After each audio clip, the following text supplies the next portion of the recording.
it's shocked me at every turn. I don't like how woo woo I've gotten in my own tone and phrasing and everything else. But I've also gotten to a point where I'm like, if we're not willing to talk about this, to have the courage to talk about it, nothing's ever going to change.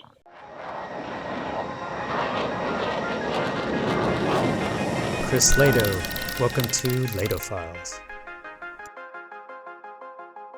Okay, I'm here with Sean Cahill. Sean, thank you so much for being here. How are you doing, sir? Doing really good. It's really a pleasure to be here, Chris. Great to Yeah, finally meet. yeah, you've been, I guess, in the UFO game for a while, but I guess I just want to start because I'm not really, from the Nimitz, etc. But Mhm. I guess, can you just tell us about your background? Just well, most of my audience should know, but how you became interested in investigating UFOs. Sure. The way that I became investigating or the way that I got involved in investigating them seriously, was due wholly in part to Little Elizondo going public. Had he not, I probably would have just been one of those people who watched from the sidelines as other people got involved and took risks and put themselves out there. Um, but I had been experiencing the phenomena in one way, shape, or form my whole life, and that's been something that's kind of come and gone from my attention. But once Lou's article came out and made it clear that what we had seen in 2004 was something that still required um, investigation, that still required witness testimony, that still required attention to detail. Um, I came out of the woodwork and contacted Lou, and in the time since then, we've been had a chance to work together a couple of times and become friends. That's really what got me into the game. Did As you they say. know each other, when you were in the fleet? No, no, Okay. it's interesting. We'd missed each other a few times. We'd almost been at the same duty station a couple of times, and we had some friends in common, but no, we had never worked together. And is that so? Did Lou? I guess, how did it work from the Nimitz? That group. Mhm. Was there a group of experiencers that kind of got together and were talking to each other? Because it sounds Kevin Day just had a terrible experience. Basically kind of ruined his life in many ways, and a lot of it was treatment from other shipmates. So did that affect you guys? I didn't experience what Kevin did, but Kevin took a much more proactive view of it. I actually, following the Tic Tac event in '04, had kind of written it off in my own mind as a DARPA program or as some other tech or something like that. Because the way, as as a former military, the way my chain of command reacted, just it told me too much. They either knew or didn't care. Now I understand that there's a stigma along with this, and that there was a much greater reticence on the part of a lot of leadership to speak about this. But I was wholly wrong. It wasn't that they knew what was going on. It was that they didn't want to touch it with a 10-foot pole. Um, Yeah, I noticed that. I went to the European Space Conference, the 15th annual space conference, as a journalist. They invited me. I was surprised because I write a UFO column. And when I went there, you ask people about UFOs or UAPs, man, and they just turn around and walk away. It was amazing. I mean, it's just they try and be polite about it, but it's like you have to play. well, I think if Kevin took his story, point blank further with him while still in the fleet, when he went to his next duty station, was talking about it openly, I could see where people would have messed with him. I only told a few close friends, close family, stuff like that. But when I would arrive at a new duty station, I wouldn't talk about it. So I can see where he would have gotten messed with over it. But it's really unfortunate. I was having a conversation with a friend the other day, and we kind of came to the point where the one thing, if you were to break the argument down into the two sides of believers and non-believers, which is the easiest way to do it, I think. Um, those who believe have usually seen something or experienced something or really investigated it at length. And those who haven't have kind of written it off. And I'm sure we'll find people in a gray area in the center, but it seems like in a lot of ways it's just a decision whether you're going to say nah or tell me more. And I haven't been able to quite wrap my head around that yet. What was your take on it before Nimitz, before 2004? I think, like most people, I thought it was a grab bag, aliens, hallucinations, government, et cetera. I thought it was probably at any given time any one of those things, whether it was happening for me or for other people. Um, I don't even really know, except for the government part. I tail way back just based on capability. Um, I still kind of believe the same thing because the grab all of the word alien is fine for me. It doesn't really speak of origin. It's just something that's so different. It would probably blow my mind if I saw it the first time. Um, it's I can't get one to sit still long enough to find out where it's from. So we're all stuck in speculation land until we somebody trots out a craft or a body that we're going to believe in. So what was your experience? I know I'm sure you've said it just many times, but just briefly, on the Nimitz, what was your experience with the Tic Tacs? Right. So I was on board the USS Princeton with Kevin. Okay, yes. Yeah, we were in company with the Nimitz, but I was on watch on the bridge during the operations that led up to and during the Tic Tac. I was the officer of the deck, or excuse me, the junior officer of the deck, and I was up there directing the ship's movements for the exercise, and it was pretty simple. We had a box we had to stay in while the anti-submarine warfare folks did their job during that exercise. We weren't really involved on the bridge, so we just had to make sure that we kept the ship in a certain area. And on occasion, we would be asked, our lookouts would be asked to keep an eye out for flares that would be coming up, meaning that signaling that a submarine had been acquired or hit or whatever. So it was pretty laid back up there. I got a call from Senior Chief Kevin Day down in the Combat Information Center that he needed me to be on the lookout for air contacts and to make sure that my lookouts were also scanning for air contacts. And as the course of the week went by, we had occasional people, would see things on the binoculars. We'd report it back. Kevin would call me, ask me to do some more things. And then finally, the night before we got the gun camera footage, he was pretty serious about us really, really scanning the skies, not just keeping an eye out on the water and standing our watch and all that. So I went out on the bridge wings and mustered up my guys and gave them a talk and had them really start looking, talk to the port lookout and the starboard lookout and called everyone else on the sound powered phones. And then went out on the port side myself. And within a few minutes while scanning, I saw 5 to 7 lights off the port bow at about 2,000 feet at about 45 degrees. And they were all moving towards the center of a formation in a counterclockwise fashion. And they were blinking out. There was no movement as they blinked out. They were just going towards the center of this formation and disappearing. It was almost like I was looking down a funnel. And they were like marbles going down that funnel. And what was strange about that was that when I went back inside the bridge, I spoke to the lookout, made sure he saw it. We kind of compared what we'd seen. And I went inside and I looked at the clock and realized that Kevin was off watch, that the person standing the console where he wasn't going to care what I had going on because this was something Kevin was tracking. And like most folks, we don't just note lights in the sky down in the log. And you, as the submariners say, you log it and dog it, if anything. They would log it and line it out, so it's not an official entry. But I just went back to work. And then the next morning, the videos were and the emails with the correspondence between our operations officers were in our inboxes. And I spoke to Kevin and spoke to some other chiefs, and we went and visited, or excuse me, we went and witnessed it, looked at the gun camera footage together that everyone has now seen, and we were fascinated. We knew what we were looking at. We knew what we weren't looking at. We weren't looking at anything from our battle group. We weren't looking at anything from the arsenal that we were aware of. No flight surfaces, no means of propulsion that we could tell.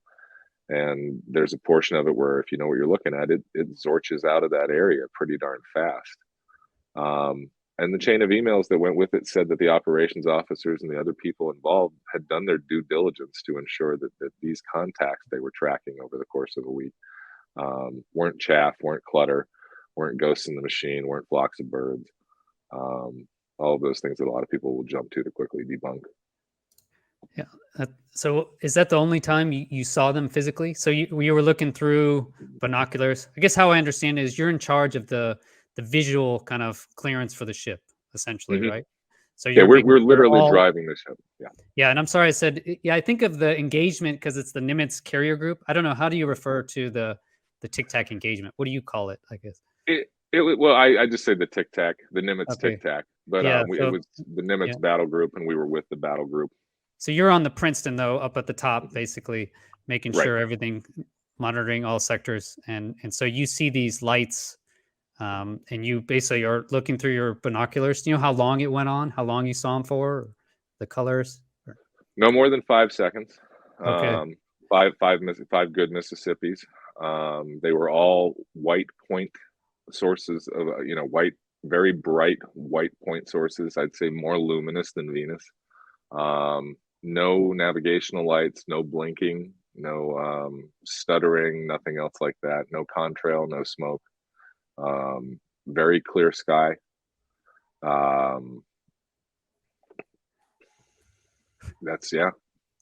It was. I've never seen anything quite like it. I've seen all manner of flares. I've held training on flares and small arms training, tracers, 22 millimeter tracers, you name it. Um, all manner of aircraft in every configuration and speed you can think of over the course of 20 years. Um, I have no reason to want it to be anything esoteric, or exotic or interesting. Um, and frankly, it's just 5 to 7 lights in the sky. But if not for the fact that I didn't know what was going on, neither did anyone else, and that matched completely what was happening. I don't think it's as interesting as, say, what Ryan Graves or Chad Underwood or other folks have seen. Um, the main reason when I contacted Luis Elizondo was to make sure that other folks weren't gonna start fibbing about what may or may not have happened when we were out there, and no one has.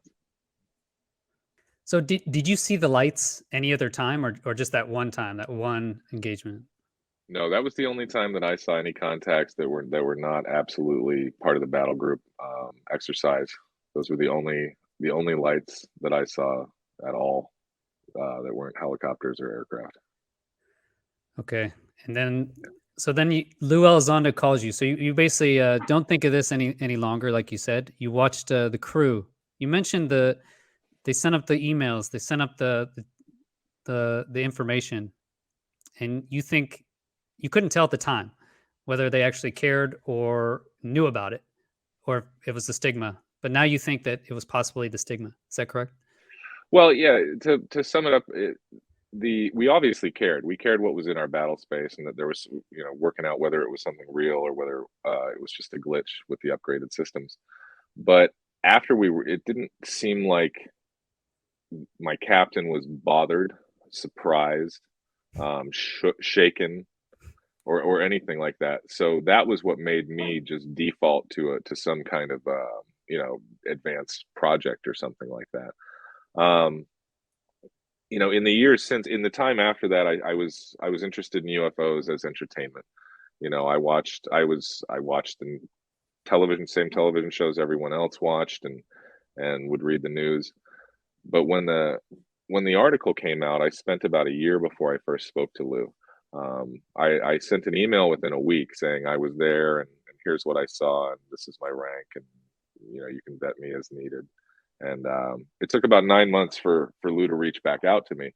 And in that 9 months, I really dove into ufology from the point of view of a professional investigator. Um, I was taking a year off. I had just finished going to culinary school and cooking for a while after the military, and realizing that that wasn't something I wanted to do. It was a lot tougher than I thought. Um, and my wife was kind enough to give me. She was like, take a year off. You worked your butt off for a long time, and So this is that 2016 then, right? Because I guess you retired in 2015. yeah. And this was 2017. Actually, this Yeah. was most of 2018, Okay. because the New York Times article came out in December of 2017. Okay. Got it. So I spent most of that year really, really, sometimes I don't want to say 20 hours a day, but there were long days down the rabbit hole of ufology where all day, every day in between dishes and, walking the dog, that's all I was doing. Man, And you must have gone crazy though, because I have to take breaks. If you yeah, do it, it's just the subject is a very difficult subject mentally, physically. you really need breaks. And I think as if you have any background in data collection and pattern recognition, investigation, things like that, after a while you realize there's no way all these stories and anecdotes and theories can be true. But so many of them overlap each other in this interesting way that if you're not careful, you can leapfrog right down to crazy town really, really, really fast. And I don't mean to be flippant about that. It's a very slippery slope of a subject. Yeah, I can agree. And there was a question here. Let's check this out. What was it like working with Little Elizondo, and what did you learn from him about the UFO phenomenon? Well, what it was like working with him was like working with a brother, with somebody that understands how you operate, you understand how they operate. We work really well together. We Is that have good from the personalities. military or just other reasons? I think it's probably about 50. It's probably mostly military, but it's also our temperaments are different enough that we interlock well. But what have I learned from him about the UFO phenomenon? Um, More than anything, keep your expectations real. Nobody has the easy answers on this, and that if you there's we don't need any more martyrs in ufology, and we don't need any more rock stars. We need hardworking people who are willing to be pragmatic, who are willing to say they're wrong if they've made a mistake, and to learn from others. Um, I think Yeah, that's what that's I've learned huge. from him more than anything else, was to always keep your toolbox open and keep learning. Yeah, that's awesome. Yeah, I like this one too. Um, all right. So, can you share? So now you've been investigating. We'll ask, maybe your techniques a little bit later. But can you share any particular compelling cases or pieces of evidence that you've come across? Well, obviously, for me, Tic Tac is a very compelling case, having done a Mm. follow up down in Ensenada and Guadalupe with Lou for the show Unidentified. Um, but I have to say that the most compelling evidence to me is not any one single case. Um, it's the fact that this is a 75-year investigation. Um, that the number of times that it has been investigated officially is more than I can count on a couple of hands, and the number of times that those programs have then been sanitized and put in the from the record essentially and put in the black, again, numerous times. ATIP is just the most recent one that we heard of, and now we can add, excuse me, the Arrow and UAPTF, et cetera, to that list as well. But how many more programs are we going to set up to investigate this before someone comes forth with some knowledge? Why, for 75 years, has this, if this is a boogeyman, which I don't believe it is, I don't believe that it's fake. At the core of this somewhere, um, is a real phenomenon that has just blown the minds of everyone that's interacted with it, that has completely baffled the scientists that have dealt with it, has had numerous intelligence programs utilize it as a means of cover or other um, obfuscation of smoke on the battlefield, etc. But there's definitely something here, and to me, that's the most compelling thing: is that we don't have concrete answers. You've got a mountain of evidence, a mountain of eyewitness testimony, and every time you look for someone in authority that should have an answer, everybody gives you the old shrug. That's the most telling piece of evidence to me, that we ignore constantly, waiting for another great video that we immediately don't believe for whatever reasons, or another story. Um, and so people send me cases all the time, and there's not a case out there that I think is ever going to crack this unless someone comes forward in authority and tells us, or unless something happens in real time with enough witnesses that we can't deny it. But Hmm. I think in today's day and age with our level of technology, there will still be deniability, um, unless this thing, as I said, sits still for a while. Like We're not Phoenix going to do with Lights. this. Yeah. Yeah, yeah, that's not gonna do it for us. And Hmm. I don't think something hovering over the White House is good enough either. Not at our level of technology. Um, Yeah, because I've heard that too. Is for TicTac, one of the best, I guess, mundane argument I've heard is that you could future technology have somehow beams of energy, that link that can ionize the air and create like it will give a radar return, and then you could theoretically move it around, like light. mhm. I've never seen that.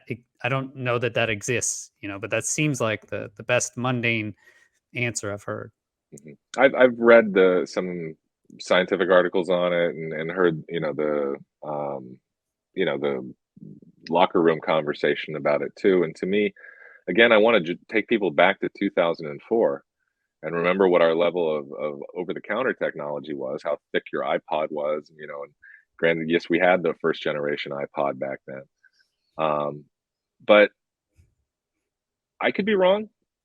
But that just doesn't seem like something that they would have been doing out in the middle of our fleet training area, in the middle of an exercise. Hmm. The level of mental gymnastics I have to do to find a chain of command that's willing to perform some kind of red cell operation in the midst of a battle group with really, really expensive technology that's right on the edge of that's years ahead of what we're able to do in the private sector. None of that makes sense to me. And I know for a lot of people, the idea of something exotic or esoteric doesn't make sense to them. But I guess that we're just different folks who have seen different things. Um, Kevin Day mentioned that the radar tapes disappeared. Also, Mhm. Gary Voorhees, he said that people in Air Force insignia. He said it looked like Air Force insignia arrived and took their radar information. Did you have that experience? Did people show up and take any data, or what happened to the data after? I had no experience with that. As the chief master at arms, I wouldn't have been informed of anything unless a crime had been committed. So if someone had come on board, had folks sign NDAs and taken the tapes, unless someone blabbed, which none of us were doing, we were professionals. We don't talk about classified stuff with people that don't have a need to know. So is it the tapes are gone? Hmm.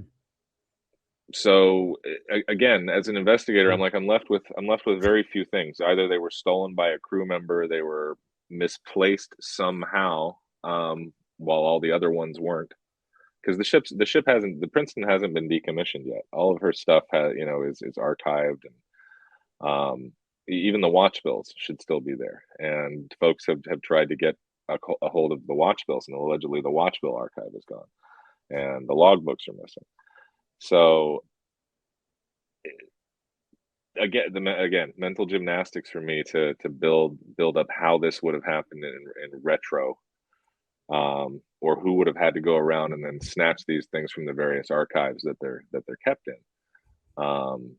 It's more than I can put together in my head. It seems more likely that the explanation was what was observed was what was observed.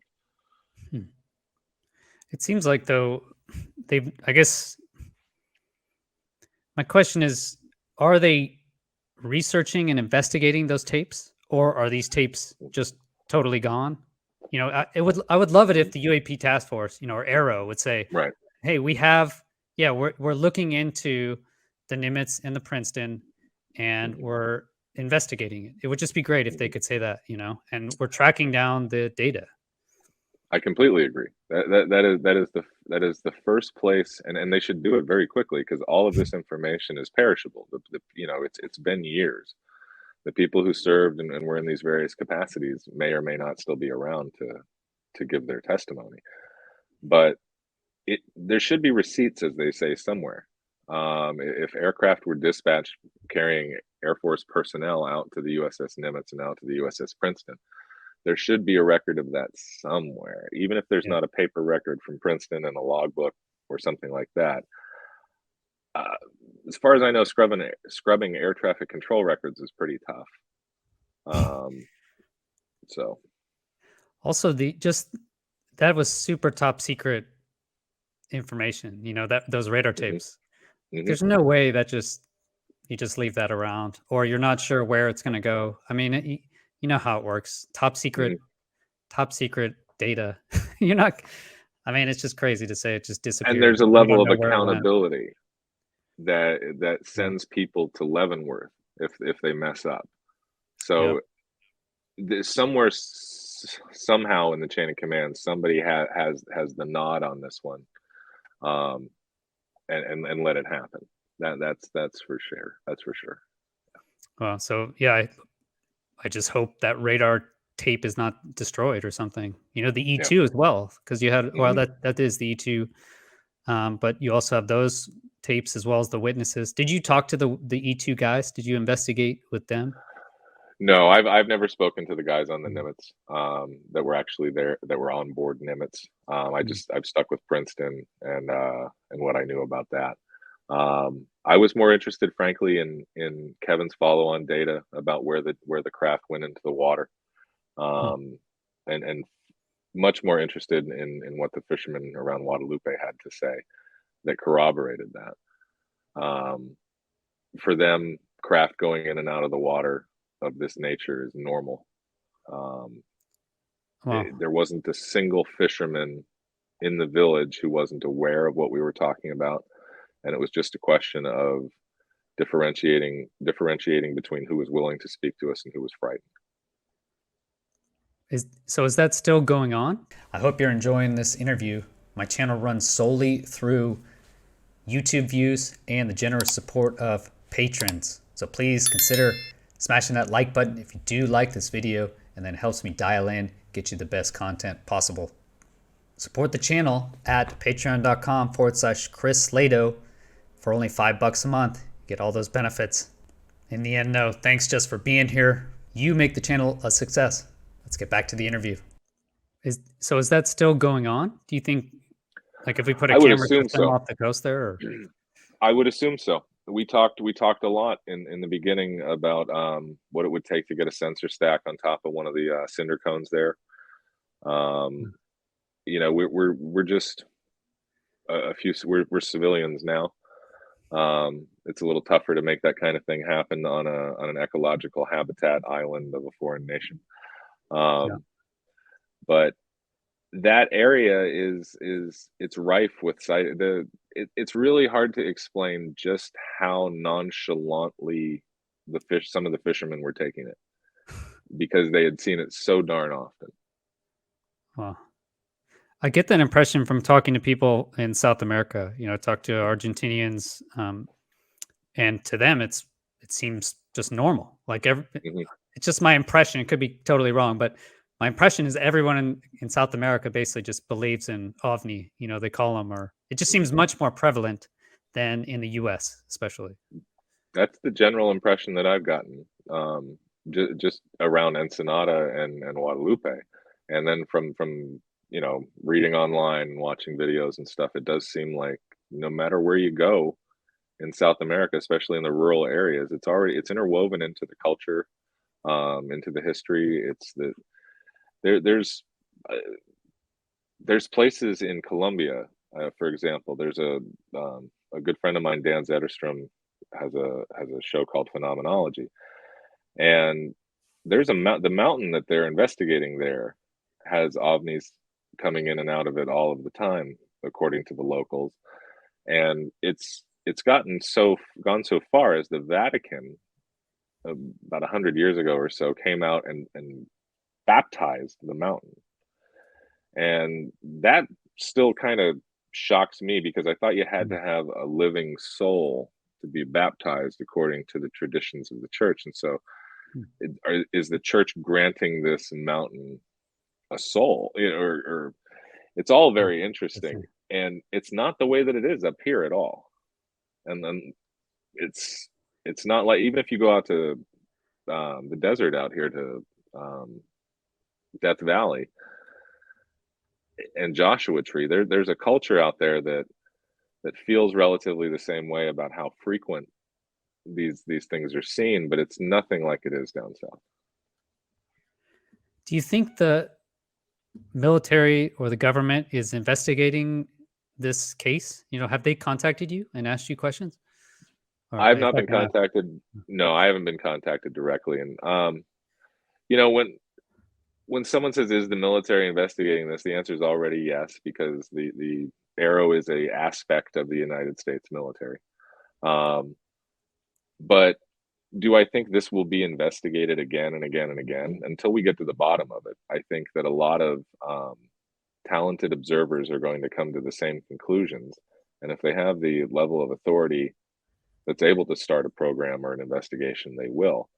Because we've seen it time and time again. So we have Arrow now, who's going to make sure that Arrow knows what questions to ask, knows where to look.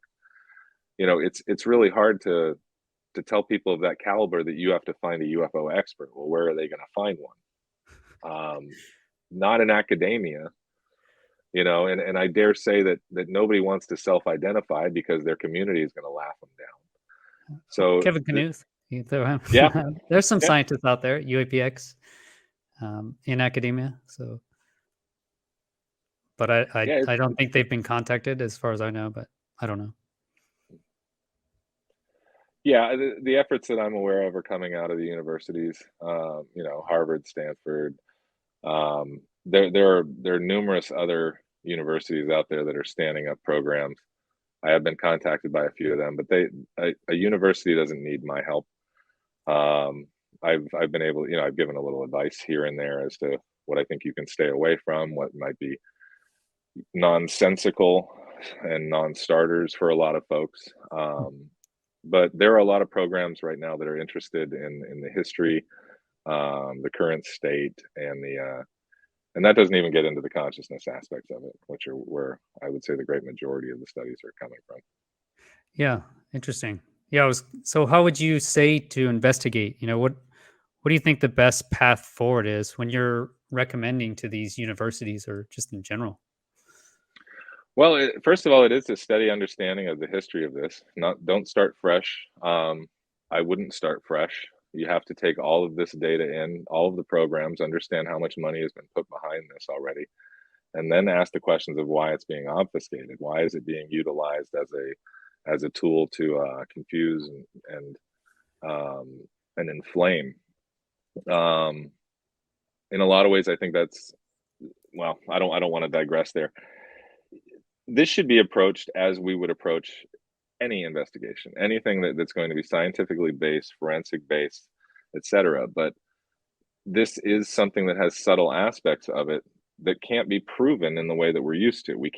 You can't nail the subject down because the subject of or the thing we're interested in is elusive. It has not been captured to anyone's level of confidence to say quite what it is. Um, why? Now, for me, the simplest way is, well, there must be some place we're not looking. Um, and the thing to me that seems to escape everybody is when we take the five observables specifically into this context, we're dealing with something that is breaking the local laws of physics. And at least for a portion of the time that it's doing so is utilizing what I would call an elsewhere. Now, a physicist would call that hyperspace. Someone else might call that a different dimension.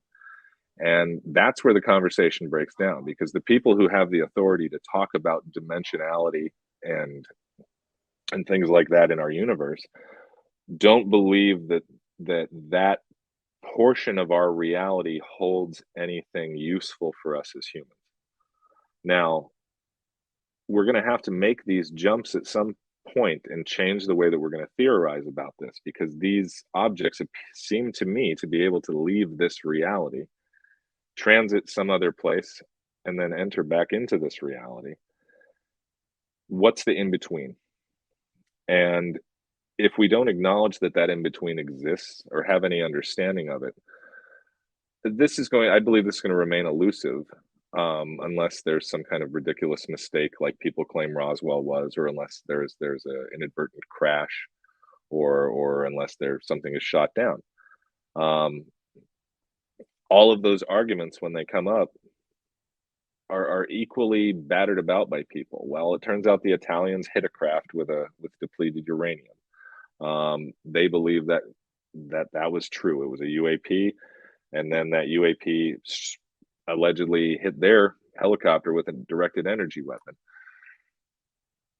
All of these stories, all of these anecdotes, all of the hundreds of books that have been written, and the conferences and the movies and the documentaries, and at the end of the day, no one in any kind of authority says this is a real phenomenon. I can't wrap my head around the fact that for 75 years we've committed billions of dollars of research and entertainment value to this, and we still can't say with authority that it's real. So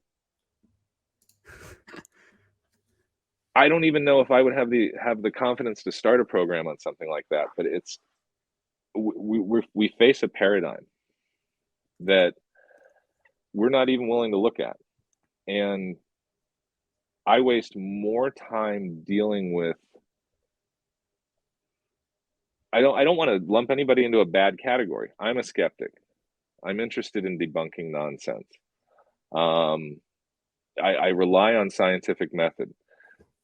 However, there's folks out there that just the level of noise that, well, la, this isn't real, this can't be real, has gotten to the point where it's like, cool, just go home. We're not, this yelling grift at everybody who wants to talk about this has gotten to a point where we can't get anything done. And the folks in Washington that are doing this I think this is exactly what the folks who don't want progress want. They want everybody who's interested in the subject to look like fools, scrabbling and fighting with each other so they can wrap this next program up and let it go away. Yeah, that kind of leads into what do you think is the biggest misconception? What is it? Just people can't believe, they can't believe that the world could be so different from what they believe it is. Is it some internal belief that people have? Because you mentioned about believers. No one who's really Yeah. an experiencer or really investigated hardcore, considers it a possibility that it could be real. Personally, I haven't seen it with my own eyes. I haven't engaged with some crazy phenomenon. So believing is one thing. Do I really, based on the preponderance of so many data points, like you mentioned, across or over so many cultures around the world, just overlapping layers. I mean, just so much evidence. Cases like yours on the Princeton where you see it. Yeah, do you think that's what's causing it, or is it some other reason? I think when we take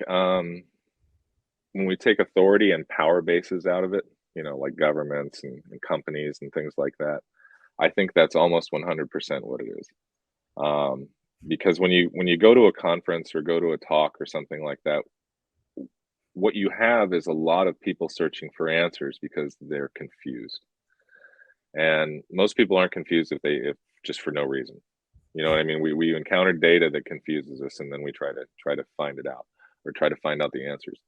I have to say though that some of the ideas that come with aliens are real, or this is a bigger universe, or faster than light travel exists, or time travel, or crypto terrestrials, what have you, what the whole panoply of maybes.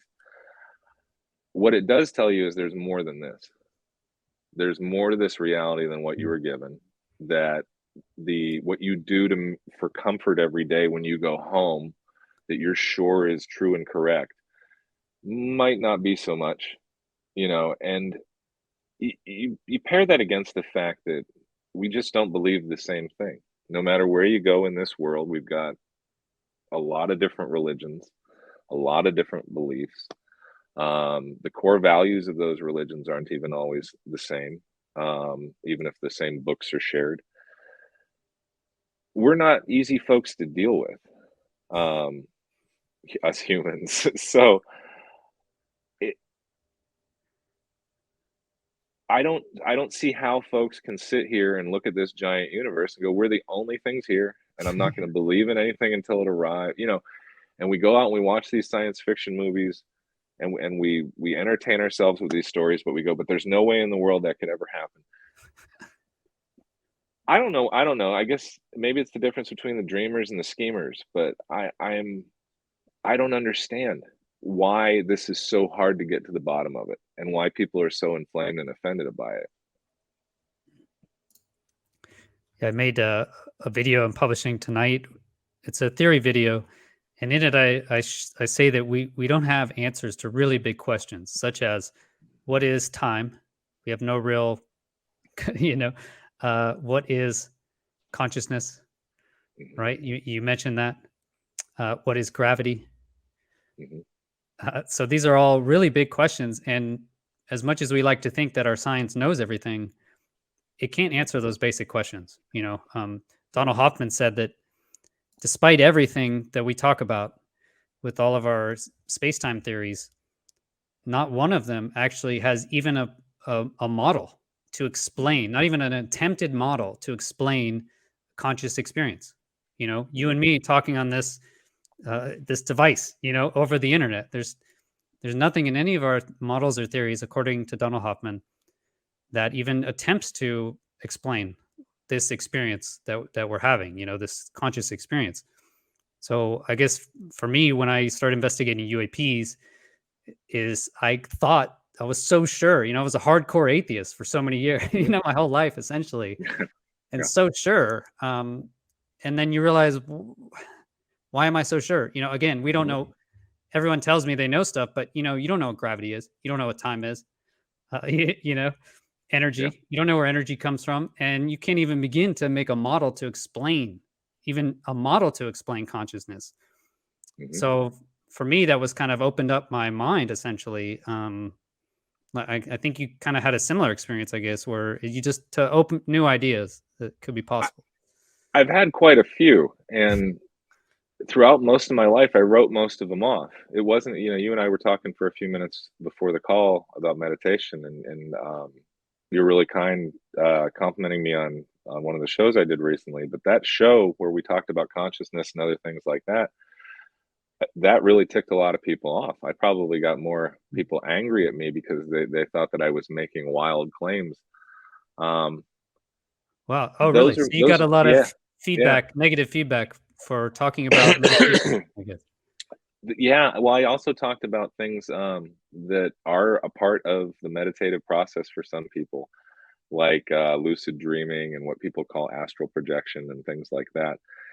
Those are scary and weird if you've never heard of them, but if you've read about them quite a bit and got into, brain activity, brain state, starting to under we don't know what's going on, but something's going on. People are reporting the same experience. These experiences are repeatable, they're teachable, they're learnable. Um, and I agree that I can't lay down on a couch and spend an hour with my eyes closed and come back and tell you anything that you should bet your paycheck on. But on the same token, you could try doing it too before you say it isn't real. I'm not as long as I'm not asking you to risk anything, um, then there's no reason not to listen. Um, but there's another side to our reality that a lot of us are not wanting to acknowledge whatsoever. And the fact is that our awareness extends beyond our bodies somehow, some way. There is a way to share information across vast distances. Now, we live in this culture where the Nobel Prize can be given for action at a spooky distance. We can acknowledge that quantum entanglement is absolutely true, but then we go, nah, we're not part of that though. We somehow have divorced ourselves from the quantum portion of our reality. I don't get it.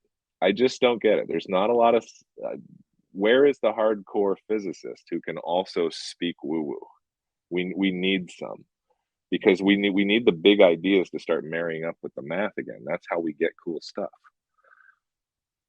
Yeah, we need the physicist who is the experiencer. Well, we have Gary Nolan, right? He's the Mhm, experience, but he's not a mhm, physicist. So we need to bring yeah. out a physicist who's an experiencer, and get them working on the job, I guess. Oh yeah. Well, I mean, I know that we've got to have more scientists who are experiencers, and I'm really hoping that as as this subject becomes more accessible to to mainstream academia, as it's less toxic for them to touch, that we're going to see more self-identification like that. Because just like me or Kevin or other folks, you've got more people in the military, um, who have had more than just a sighting. Um, and I'd love some answers on it. There have been a lot of programs investigating things that I remember, and things that I think that I've seen. And that data, if it exists, is still classified. Um, Hmm. it, it'd sure be nice to get a debrief. If the military I served in for 20 years has a clue as to why I have certain memories, and you know, again, that's my experience. Seeing something in the sky and having a corresponding uh, recurring dream. Um, I've read for years, and I've read the psychological explanations for it. It doesn't quite sum up exactly what's happening for me. So I know there's more people like me out there. I've spoken to quite a few of them. I've spoken to affluent people, well-known, famous people. I've had a chance to be at a few talks for a private foundation where some of the folks there were very well known, and many of them, especially creative folks, have had experiences like this. When you start getting into the realm of folks who call themselves artists, um, the level of experiential anecdotes is through the roof, and it's almost like everybody's speaking a similar language. Um, and then some folks, none whatsoever, and a very interesting group of people in the middle that are in denial. And those are the folks I really don't get. I've got a couple of friends who were present with me for some of the things that I remember, and they remember them too. And for one of those people, they'll never talk about it again. And it terrified them. And it didn't terrify me. It was weird. Um, Is this the Tic Tacs? no, this was an experience in high school, Okay. where there were three of us in a car headed up a hill, and we saw a large green light move across the sky. This was in San Jose, California, over the valley where James Lick Observatory is. And as my memory was that we were like, wow, that was crazy. It sure looked like a UFO. Let's go to my house and talk about it. And I remembered us going into separate rooms and sketching it and writing it down, and then going and comparing our stories and being like, yeah, that's what we saw. We all saw the same thing. Okay, we're not crazy. The other two guys say, no, I compelled everybody. We need to go find that, drive over the hill and go up to the observatory, or something like that. So we drove all the way up to James Lick Observatory on the top of Mount Hamilton.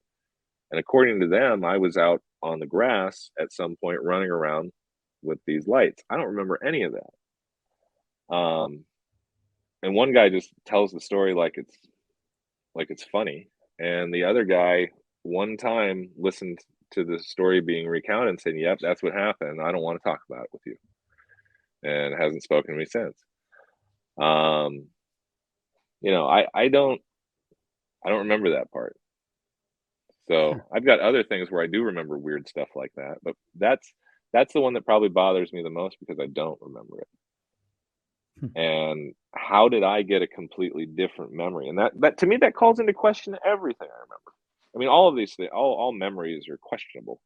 Yeah. Having been former law enforcement, eyewitnesses are your best friend and your worst enemy. We need eyewitness accounts to solve crimes, but people are lousy at recalling what they've seen. That includes me too. Even as a trained observer, as we say, we're all fallible. But at the same point, we will put people in prison based on witness testimony. Hmm. It's true. So, It's an oxymoron. It's weird. It's a weird part of that. We will, as you said, put people in prison for eyewitness testimony. But then when it comes, I guess it's the unprovable. I mean, as a former atheist, I mean, I'm not an atheist anymore, but like you, I didn't believe. And this and actually meditation and this subject brought me closer to wake. Well, I believe now in something. I couldn't put it into words. It's certainly not anything that's on the shelves right now with someone else's um, religion or whatever. But come on, we're a planet covered with people believing in something they can't prove based on the word of other folks. But for some reason, this one right here, I don't know. I I think it's all tied in together, and that ticks people off too. Mhm. You know, because then you get the people that go, "Oh, Cahill's talking about consciousness. This stinks of religion." All that. Man, I don't. Not me. I don't have any religion wrapped up in this. If this smells like your religion, that's you know. But I see what they're saying because of spirituality and consciousness. You know, and in the process of this, as a person, I want to be a good person. I don't want to be a worse person. You know, and I made great strides to try to be a better person. And I do think it's for some reason it has something to do with this process. I chatted with Leslie Kane, Hmm. and when I interviewed her, it was over a year ago. I was, new in the game, basically, and she obviously had been investigating UFOs for decades at that point, and broke the 2017 story in the New York Times. And Yeah. during that interview, she talked of surviving death. That was the Hmm. book she had just released, actually. Hmm. And in that interview, I said, "Yeah, I will read it." I even bought it right after. Hmm. And then I wasn't ready. Yeah, that was Yeah. over a year and a half ago, I think. I just wasn't ready to hear about after death experiences, And Yeah. then since then, it's time, I think, really does help a lot. And then you hear all these multiple accounts. But since then, now I watch NDEs. If you've seen those, the Hmm. YouTubes are Hmm. amazing. Where these people, I mean, I don't know, are they making this, how are they all so similar? Where basically it happens right away, they die and then they go through, essentially the same kind of anecdote. And Yeah. then they're told, hey, it's not your time. You have to go back. And none of them want to go back. They're all like, no, no, no, I'm fine. I'm fine here. And then they come back. And that seems like a similar story of NDEs. And like you mentioned, astral projection, Hmm. they always talk, or not always, but many of the accounts talk about they could see their body immediately. There I was looking down and I see Yeah. the car and an arm was hanging out of the car and I realized it was my arm, and then they can recount later supposed details of what happened that they shouldn't have been able to see. Even if they were conscious, they shouldn't have been able to see these details. So Yeah. since then, now I'm ready. Now I'm gonna go read the book actually. Hopefully this week, Surviving Death, where Leslie Kane talks about basically shaking hands with a human essentially from some other dimension or some other place. I'm most interested by that subject right now. That is what I'm working on myself. I don't, if it's okay to mention somebody else's Oh, podcast. please, yeah. I have been just drinking from the fire hose of the Jeff Mara podcast. Okay, cool. He seems to he solely focuses on NDE and people's stories surrounding those. In 2012, on Friday the 13th in April, I had um, a heart attack. The first I've had two. I had one last year. Not a big deal. I'm in good health. My stent from my previous heart attack failed, and that's what caused the second one. Mm. I've had a lot of people ask me because I mentioned it on the podcast. I'm doing great. I appreciate it. But when they put in my first stent, I had an OBE. I experienced leaving my body, going up to the ceiling. I saw the blue cord going out of my body back down to the, or going out of me down to the back down to the body. And I watched the doctors do this procedure where he ended up putting his foot on the armrest and kind of yanking like this. And so when I came out of the now I didn't meet God, I didn't meet Jesus, I didn't meet aliens. I was stuck on a dusty, disgusting ceiling in a weird, it was like a two-story room. We were in it was 2 stories of open space basically, and up in the ceiling was like all these open blue girders and things like that crisscrossed up there. And when they finished the procedure and the anesthetic wore off, I was like I asked them, why were you putting your foot on the armrest and what were you guys doing? And they were like, how did you see that?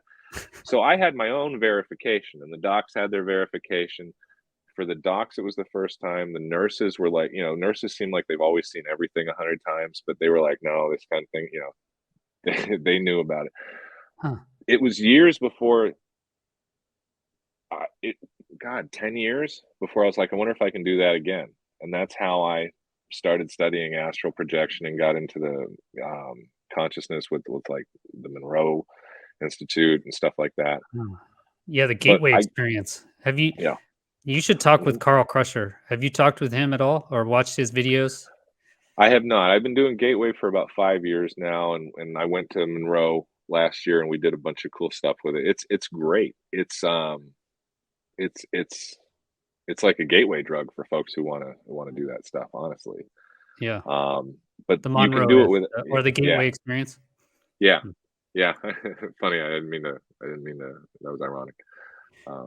Yeah, no, Gateway I went drug. to Mount Wilson Ranch. It was I'm making a series on it, and Mm-hmm. basically Carl, he was there, and we were in this cave, and they hooked up these EEG Mm-hmm. readers to his brain, and then they were both meditating, him and Christopher Bartel, Mm-hmm. and in this cave, Carl basically he practices all these things. Gateway Experience, I think several years. So I think 2+ year. I hadn't heard of any of this stuff really. I hadn't been Mm-hmm. involved, and then thrown into it at the Mount Wilson Ranch. I went there really to learn about this stuff. And he's been practicing for many years. I don't want to talk about his techniques, but he basically builds a room, mentally, and people can enter the room, etc.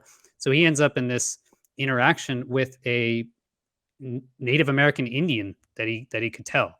The guy's Mm-hmm. face was painted. He's wearing feathers over his head.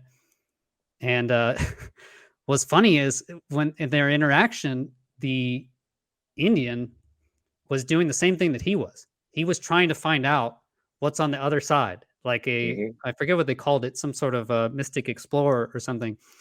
And and Carl's like, "That's what I'm doing."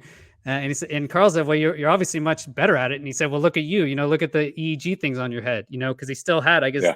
yeah. So this is the experience, and it is. You either hate that or you're totally into it. I got so many negative Yeah. comments on any of this stuff. Like even the possibility I'm there. I'm just, why not experience it? But it got so much hate back. They don't want to even consider the idea that there could be these other possibilities.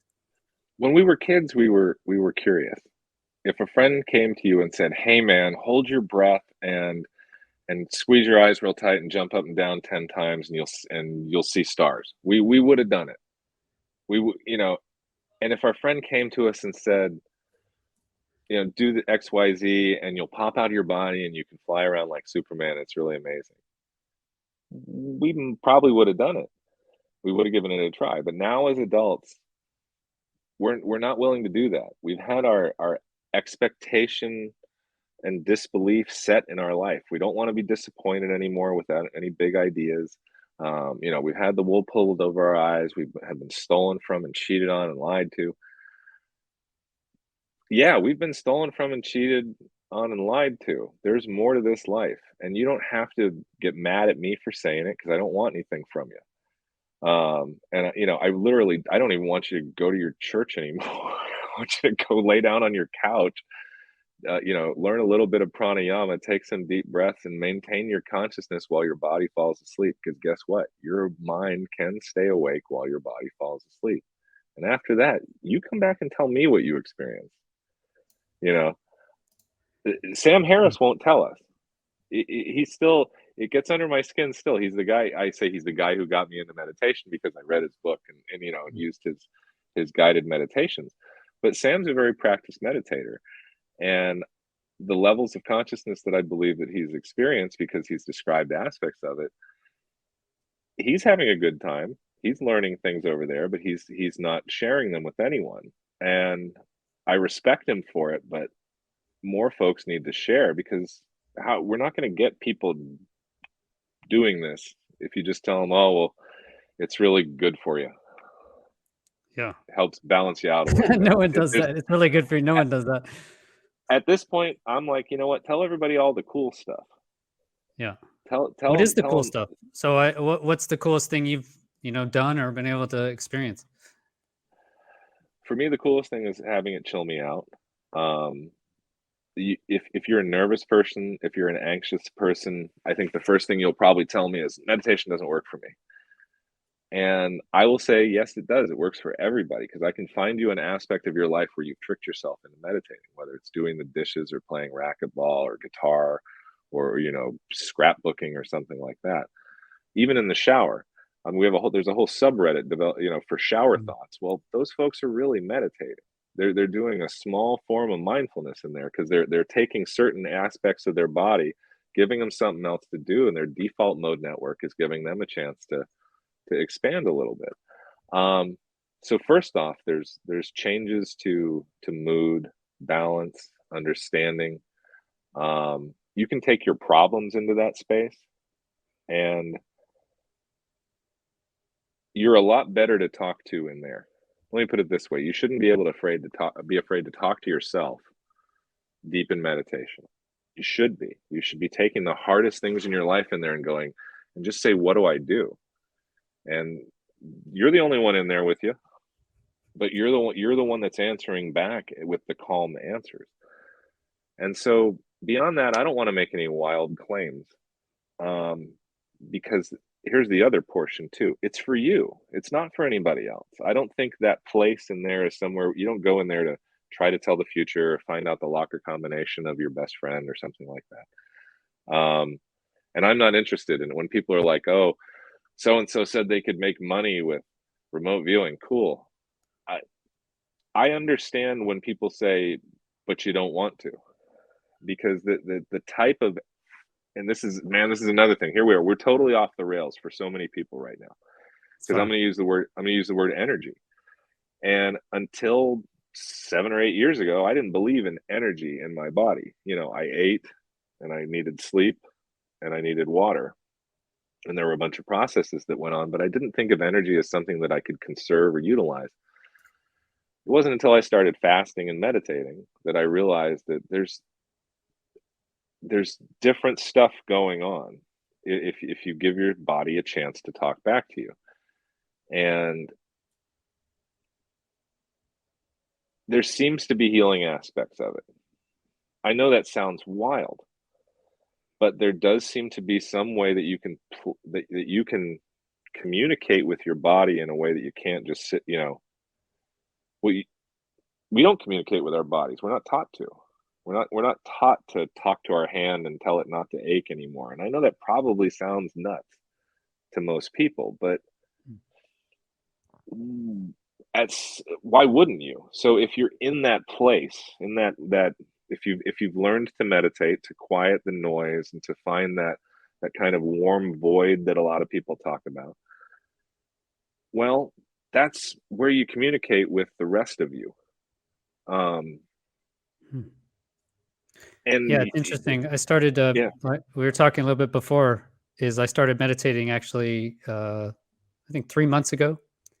My good buddy, here, he's in Portugal. He's a, deep meditator, loves it. Yeah, he's talked about many of these same concepts. And so for me, I just did 15 minutes in the morning, after I wake up, I Mhm, just sit Indian style and I do, it turns out to be 15 or 20 minutes, then I got to get on with my day. I'm like late to drive the mhm, kids. But I found it's very nice. Yeah, I actually do. And I'm obviously not good, but I just learned to get to that spot that you're talking about where you're yeah, just able to kind of, no thoughts, kind of warm. I don't know how to explain it. Maybe the room maybe mhm, there's some depth, to the blackness or whatever it mhm, is. I can get to there, and I have found benefits in other places. mhm, Other parts of my life. So yeah, I don't. Surely there's something to do with that. I was also thinking that I lived in Turkey for several years, and in Islam you pray 5 times a day. It's mhm, part of the thing. But if you look at it, it's also you're stretching. If they look how they pray, it's kind of like a stretch into a meditation. And I bet if you stretch and meditate 5 times a day, even if it's just for a few minutes, you're probably going to be a more centered, stable person. That's what yoga is. When being done properly, it's meditating while stretching. That's the simplest Yes. way to put it. And I'm not a yoga practitioner, so to speak. I only practice certain aspects of it. And my wife has recently got me to go to what the rest of us would call yoga class.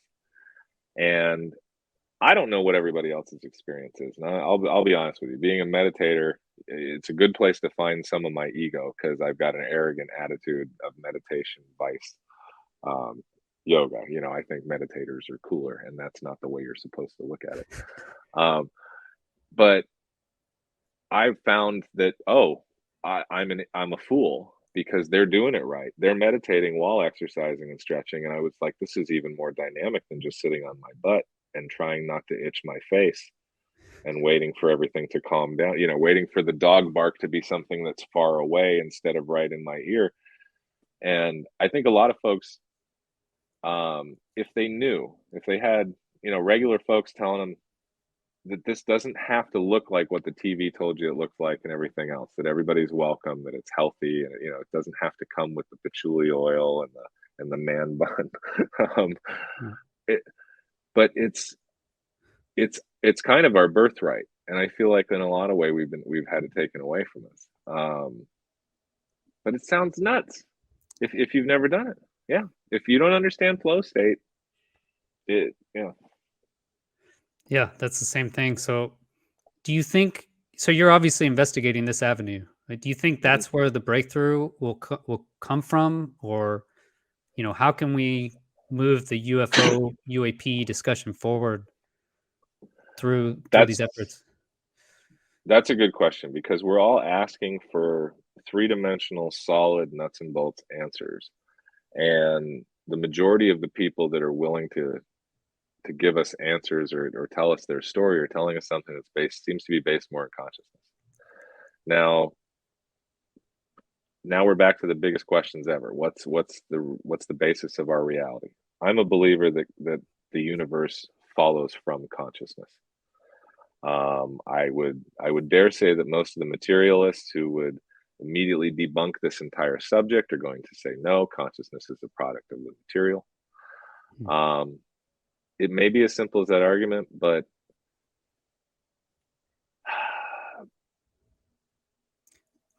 we're not gonna please the skeptics with consciousness unless they experience it themselves. And then all they do is migrate over to the side of consciousness, and the other folks who haven't experienced it remain. Um, I don't know. I don't want to say that it's yes, consciousness is fundamental, but I guess I'm still scared of having my consciousness manipulated. Um, I've spent a lot of time studying neurolinguistic programming, hypnotism, crowd dynamics. We get the wool pulled over our eyes in an instant. If most of us have seen the folks playing basketball, and the thought experiment is, count how many times the people in the white shirt pass the ball, and you're busy counting that happening, and a guy in a gorilla suit dances through the scene, and you don't even notice it, and you feel like a fool afterward, and you don't believe it when they rewind it and they show you that he was there the whole time. Those kinds of things tell me that we're very fallible. Our memories are very fallible. And recently Colonel John Alexander was talking about his team at some point in the past helping influence people with neurolinguistic programming to believe that they were abducted by aliens. Hmm. If that can be done at a certain level, can it be done at a larger level? There's people out there that want to say, call us grifters, say that we're agents, say that we're supporting the Project Bluebeam, all of this stuff that, yes, at the fringes of this topic is a lot of internet conspiracy. But I think people should be aware of those aspects of this because there are always bad actors who are willing to use the bad idea to get what they want. Um, and I don't think it's mutually exclusive, that just because I think that this phenomenon is absolutely real doesn't mean someone else isn't going to try to fake it to use it. And it's interesting. That's Carl's kind of argument, at least consideration is that much of this could be, fake, induced Mhm. through consciousness technology. Yeah. Jacques Vallée said that as well. He seems to argue that it is a consciousness affecting technology. It's like a I, technology which affects humans at some level, some base level, kind of like you mentioned, like we have programming, like advertisers can change things. I've learned so much just being a YouTuber, looking at what will people click on, what title, and when it's not performing, if the video does really poorly, I'll be like, well, it's probably the title or something. If they don't click on it, click through rate, you can tell. So learning what will people click on, what are they interested in, yeah, we're just like programmable monkeys, is how I view myself, I guess. yeah, it's my own journeys into consciousness have shown me that there's more to this than meets the eye. And then how easily manipulated we are tells me that there's a framework, that there are a set of rules, and um, it. But there's so much evidence in our written history for things similar to this. And don't get me wrong, the consciousness aspect is there. I guess the thing that gets me is when a lot of people say consciousness, they then start thinking this is a modern problem, and that it's a modern aspect of our technological society, or our advancements in psychology. I think we're uncovering something that knows exactly what it's doing. I think it's been here the whole time. I think we have based our religions on it. I think we have based our myths and other things on it. I think it has both scared us and delighted us throughout the history of our existence, and we don't know what the heck it is. But I don't think it's God. I don't think it's a creator of all things. I'm right there with Captain Kirk. What does God need with a starship? That's one of my first questions. And what do his minions shouldn't need them either, at least uh, by my understanding, the good guys or the bad guys. So I don't know, man. I There's something way bigger than any simple explanation going on. It's not just flying saucers. It's not just time travelers. It's not just it's not just any one thing. Um, I think it's reality. Can I throw out a wild speculation? Please. Just say what it could be, Yeah. just to throw something, because there's nothing on the table essentially. Well, I have my scalar theory of the universe, right? Where basically you said talking to yourself, and for me, I'm like I said, I wasn't ready to read Surviving Death, Mhm. Yeah. and I don't think I'm even ready to. I'll try astral projecting now, just today, like after talking to you. Before then, I'm just kind of scared, man. I don't want to, what could happen? Like, what, like, I I don't was want to scared talk to too. myself. Do I Yeah. really want to talk to myself, all alone? Yeah, I don't know. Those thoughts are scary. But anyway, I digress. Talking to yourself and healing is, when you think about it, we are made up of trillions of cells that are actually you, right? On some level, it is you, it has your DNA, everything.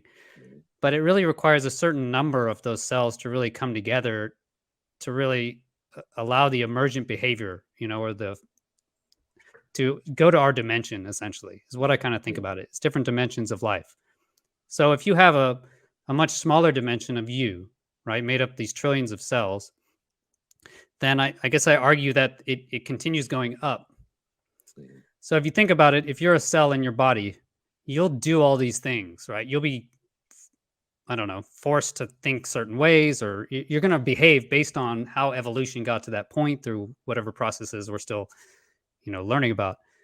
Um, but the cell doesn't really know what you are, or why it's doing what, you know, what Yeah. it's being affected by a higher dimension is my point.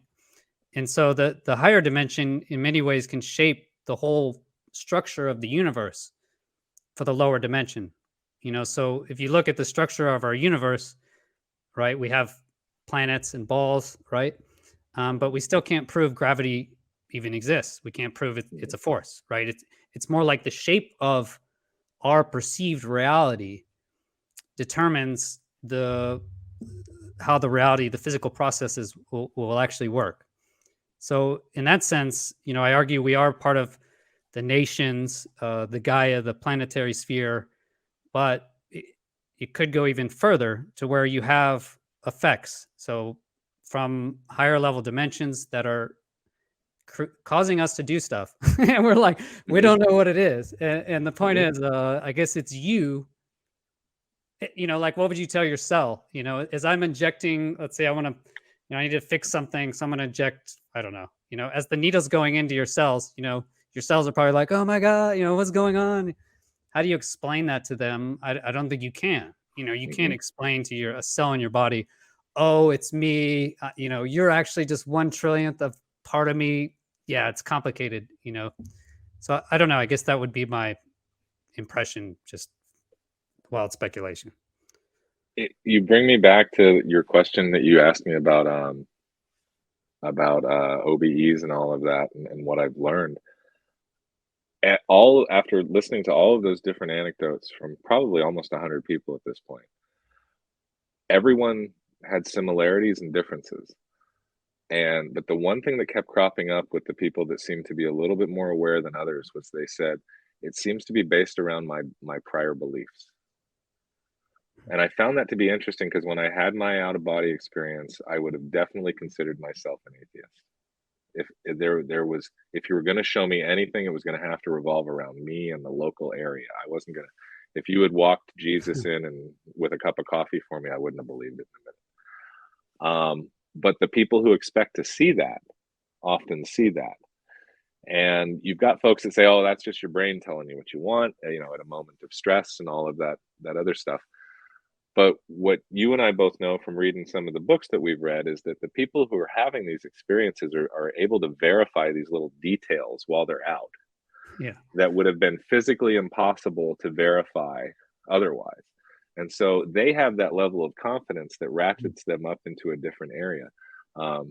But I think you're absolutely right with everything you said. I feel that when I say I think you're absolutely right, that fractality of this universe. Hmm. Um, I think so many of us think that we're living inside of the universe, that we somehow popped in here, or well, in the way that we pop in, and that but that we're separate from all of it. And it's like, no, Hmm. you're part of this universe. You are just as surely part of it as that tree, that rock, the dirt, the sky, the sun. And so that tells me too that whatever I am exists in every dimension. I'm, I I like to say this, to my son. We were talking about, where are you from? What was your name before you were born? We like to ask each other questions like that. And he said to me one day, he said, "Where are you from?" And I said, "You know what? I'm from the place the photons come from." And we talked about that for a while because What is we that? still don't know where the photons and the Higgs boson, where are they precipitating out of? Why are they forming? Were they waiting somewhere? Is there only one doing a whole lot of work? Um, I'm from that place, and that we laughed at that because it's just a good of an answer as anything else. Let's see. That's awesome. I love the meditation discussion, man. It's crazy. Mhm. Yeah. Hmm. When I was at the Monroe Institute, we did a group astral projection. We tried it on, I think, 3 or 4 occasions, and it's only anecdotal, but we had 3 or 4 of us who were successful. And afterward, we were kind of doing one of these, like, I saw you. We the group had made an agreement to go into their check units and and go through the we were doing something similar to Gateway. They tailored it for us specifically for this visit, but we all projected about, oh geez, it's like a quarter of a mile away to where the fire pit was. and we were going to meet up there. And there were 3 or 4 of us. It was weird. You know, for me, it was very foggy, very dreamlike. But because I was I'd never done anything like that. But the group intent seemed to make it more powerful. Now I know people that have never experienced anything like that are going to be, he's lying, he's crazy. Man, just remember that one. We've all woken up in a dream, and I think we all brought something back from that feeling of more real than real. And that's not a phrase that makes any sense.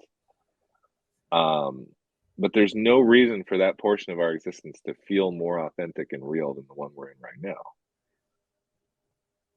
And that's another thing that keeps getting reported back over and over again. So I would just say that if there's anything we're going to do, folks like me and you who are willing to sit on our butts and look inside and bring back the data from the other side, we have to be willing to take crap from the people who haven't.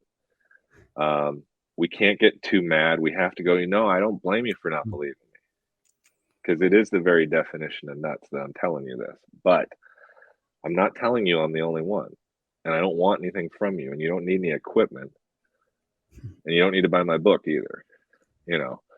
Just give it a shot. But I mean, it's been around, like the spoon bending, it's been around since the 70s, maybe earlier. Yeah. Why do you think it hasn't taken hold? If people haven't experienced it enough? Because anger and disbelief won't bend the spoon. Because if you're a skeptic and you don't believe it to begin with, someone telling you that love bends the spoon is going to make you say BS quicker than anything else. And I don't like it. I don't like saying that any more than anybody else does, because I know how it polarizes the audience. But it's love and faith and belief that does those things, and it's absolutely useless. I mean, look at what it's doing for Uri Geller. He's I think he's got an amazing talent, but he's sitting in a room surrounded by 100,000 bent spoons. And it's still not good enough. It's still not proven anything to anybody. So for me, one and done. And I know some of my friends and some of my family think I'm making a mistake even talking about it. And I got an intense violent backlash from people when I'd said that. And it's a very easy thing to go ahead and make fun of me. I don't care. I really don't. But I can't do it I haven't tried it with rebar. And I doubt that I'm ever going to try it again, because it has no use other than just like the astral projection. I don't do that anymore because it takes a lot of energy. It takes a lot of intent. You can't come back from McDonald's and drink a couple of beers and astral project. At least I can't. I have to fast, eat cleanly, have a good inside monologue, or else my body won't let me do it. I think that might have a lot to do with it too. And I don't like hearing any of this. You got to be good. You got to live clean. You got to be nice. Don't swear. I'm like, man, that's not fun. Don't swear. Is that morally no, wrong? No, I swear. I swear a lot. I swear. In fact, swearing is absolutely allowed in our house. You were a sailor. Yeah, it's cathartic. But you're not allowed to swear at anybody in my house in anger. Yes. Yeah. When people get mad at my house, they get very dictionary-like. but when we're happy, we all sound like a bunch of sailors. Yeah. Well, what happened to the remote viewing program? I know you're not an expert on this, but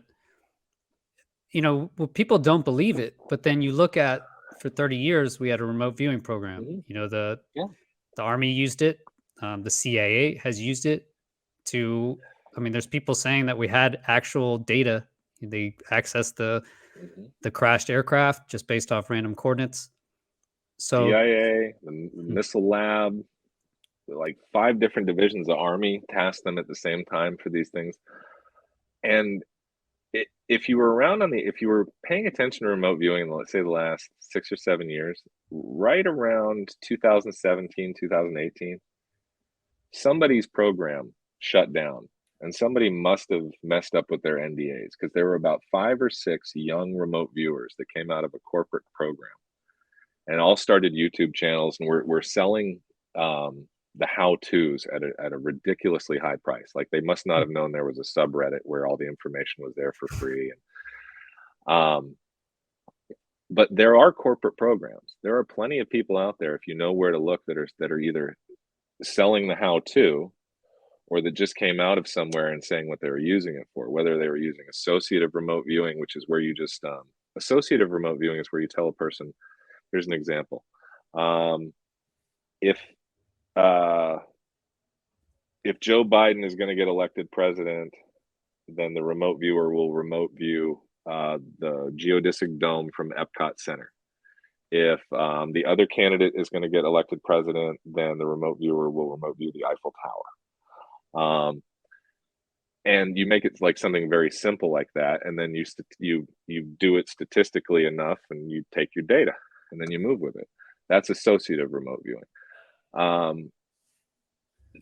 That's ridiculously simple, and it's simple to prove too. It's crazy that all of these things require the equivalent of, say, 6 weeks in the gym. Now, I spent a couple of deployments getting in decent shape. Haven't been in great shape most of my life, but spent a couple really going for it at the gym and everything else. 6 weeks is a life changer. Anybody that's done any kind of exercise or anything for 6 weeks straight, it's a life changer. You can go for the rest of your life now, or you can say, okay, I know the operating procedure. I can do this again. Wow. So it seems like a very viable, dangerous kind of weapon. I don't know if, I mean, I can understand why they went after it. Yeah. And I still don't know if you can. Okay. So if now we're getting into the weird here, and I'm speculating. From my point of view, it takes positive intent and energy to get what I want out of the system via those means. And it seems like the more I put in, more positivity I put in, the more positivity that comes back to me. The what comes around goes around. It would only make sense to me that if you were using it to try to hurt people, that negative feeling that wakes you up in the middle of the night with all your fears, or that gets you shaky when you're doing something you need to be put together for, I imagine that comes through. And again, people don't want to acknowledge that kind of, that good and evil exist in an abstract sense outside of us. So I don't know. It really does seem to come down to belief. What are you capable of? What are you willing to do? It's shocked me at every turn. I don't like how woo-woo I've gotten in my own tone and phrasing and everything else. But I've also gotten to a point where I'm like, if we're not willing to talk about this, to have the courage to talk about, nothing's ever going to change. And I'm sitting over here talking about stigma and talking about people not having courage. And if I don't have the courage to do it, oh well. So make fun of me. Call me a liar. Call me a grifter. Call me whatever you want, because at this point I've been called almost everything. I was just a cop in the Navy. It seems it comes down to fear. That's really, it's yeah. Like if I say something that, again, I mean, I was scared to even consider these even to try astral projection. I'm pretty sure nothing can happen, but even to try it, I haven't, right up to this point in my life. I still haven't. I've been researching UFOs for 2.5 years. It's nobody dies from astral projection.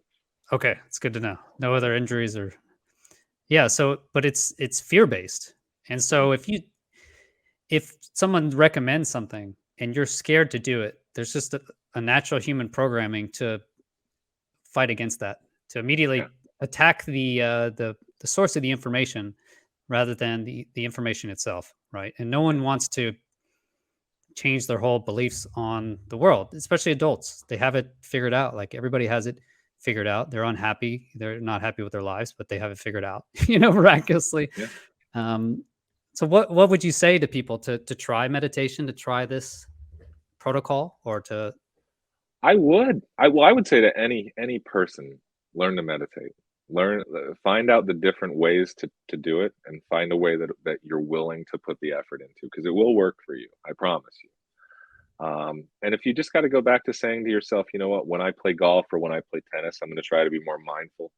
Or when I do the dishes each night, I'm going to try to watch my breath, and not have a bunch of thoughts. That's somewhere to Mm. start. They taught in the Um, Air Force, actually.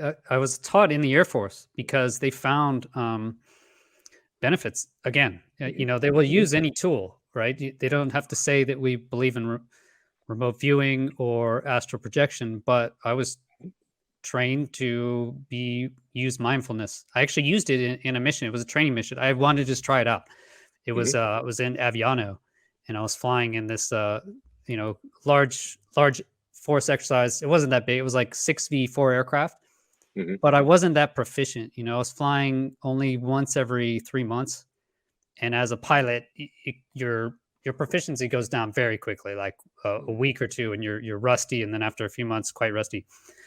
But either way, I was getting overwhelmed, which is my favorite actual time to fly, is that feeling when it's just mayhem and there's just so many jets and the radio's going nuts and you don't know who's getting shot. And I love it. I love that time.